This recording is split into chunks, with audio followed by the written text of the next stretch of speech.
ပုံမှန်ကားတွေမှာ RB26 engine နဲ့လာမြင်တွေ့ရမှာဖြစ်ပြီးတော့ဒီကားမှာတော့ RB30 engine ကိုသုံးထားတာဖြစ်ပါတယ်ပြီးတော့ one and only engine မှာဖြစ်ပါတယ်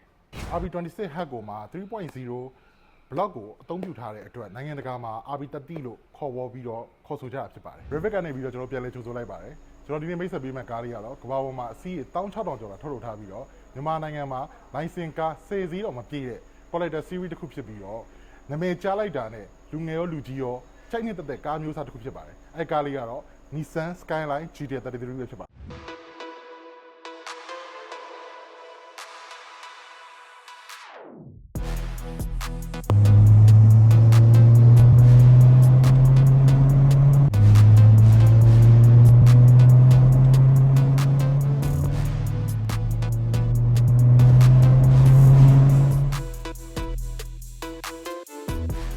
ကျွန်တော်ဒီနေ့ပြောပြမယ် GT33 မှာခြား GT33 တွေနဲ့မတူဘဲနဲ့ခြားနာ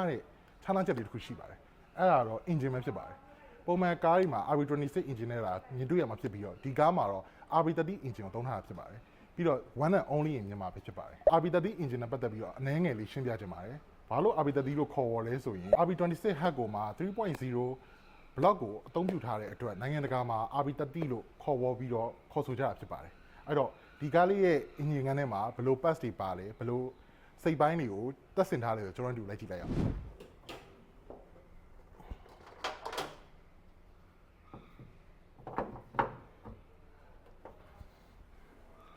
ကဲအဲ့တော့ engine ခန်းထဲမှာဆိုရင်တော့ဖြင့် engine ရဲ့ head ဘိုင်းကိုတော့ stage 3 pot and polish RB26 head ကိုမှ HKS 264 intake နဲ့264 exhaust camshaft တွေလဲထားမယ်ပြီးရင်ကျွန်တော်တို့ Tormine adjustable cam pulley ပါမယ် timing belt ဆိုရင်လည်းကျွန်တော် grady timing belt တွေကိုလဲထားတာတွေ့ရမယ်ပြီးတော့ var တွေ retainer တွေ var guide တွေကိုလည်း upgrade လုပ်တာသုံးထားတာတွေ့ရတယ်ပြီးတော့ engine ရဲ့ output ချမ်းမှာဆိုရင်လည်း RB30 block ကိုမှကျွန်တော် OEM piston တွေconrod set တွေလဲထားတယ် bearing ကိုလည်း ACL race bearing တွေကိုသုံးထားတာတွေ့ရတယ်ကျွန်တော် gasket ဆိုရင်လည်း 1.6 mm steel head gasket ကိုသုံးထားတယ်နောက်ပြီးတော့ RB26 N1 wine pan ကိုလည်းသုံးထားတယ်ပြီးတော့RB26 N1 water pan ကိုလည်းအသုံးပြုထားတယ်ကျွန်တော် turbo ဘက်ကိုကြည့်မယ်ဆိုလို့ရှိရင်လည်း stock turbo မှာမသုံးထားဘဲနဲ့ကျွန်တော်တို့ Garrett GTW 3884 turbo ကိုအသုံးပြုထားတယ်အဲ့ဒီအတွက်ကြောင့် turbo ကပုံမှန်ကျွန်တော်တို့ကားရည်နဲ့မတူဘဲနဲ့ turbo ပွင့်တာက RPM 4000လောက်မှာ turbo စပွင့်မယ် full boost ကိုတော့ကျွန်တော်တို့ RPM 9000နဲ့6000ကြားလောက်မှာ full boost ကိုစပွင့်မှာဖြစ်ပါတယ်ကျွန်တော်တို့အခုဒီမှာဆိုရင် grady blower bar ကိုတွေ့ရမယ်ပြီးလို့ရှိရင်ပုံမှန်ရေတိုင်ကြီးတွေအစားကျွန်တော်တို့ grady တထုရေတိုင်ကြီးကိုသုံးထားတာတွေ့ရမယ်ကျွန်တော်တို့အောက်ဖက်ချမ်းမှာဆိုရင်လည်း grady intercooler လေးလက်မအကြီးကိုသုံးထားတာတွေ့ရတယ်ဒီမှာဆိုလို့ရှိရင်လည်းကျွန်တော်တို့အင်ဂျင်ချုပ်တန်းတွေတွေ့ရမယ်ကျွန်တော် ECU ဘိုင်းမှာဆိုရင်လည်း HKS Fcon V Pro Go ကိုသုံးထားတာတွေ့ရတယ်ပြီးတော့ကျွန်တော်တို့ဒီမှာဆိုရင်လည်း HKS Twin Power indicator ကိုသုံးထားတာတွေ့ရတယ်suspension ကိုကြည့်မယ်ဆိုရင် HKS adjustable logic ကိုသုံးထားတာတွေ့ရတယ်ပေါ့နော်အဲ့တော့ကျွန်တော်တို့ကားရဲ့ဒီ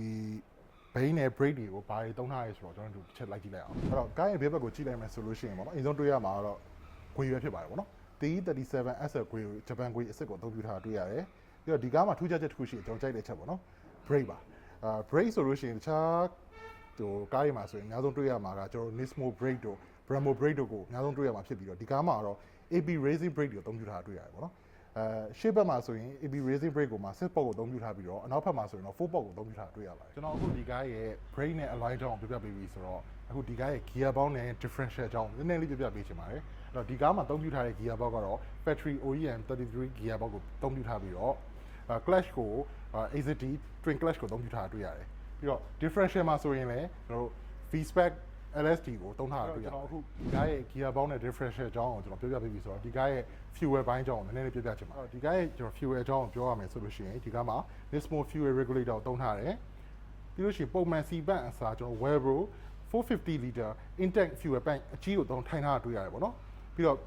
Twin Bush 044 pack ကိုလည်းထိုင်ထားတာတွေ့ရပါတယ်အဲ့တော့အခုကျွန်တော်ဒီကားရဲ့ engine parts တွေနဲ့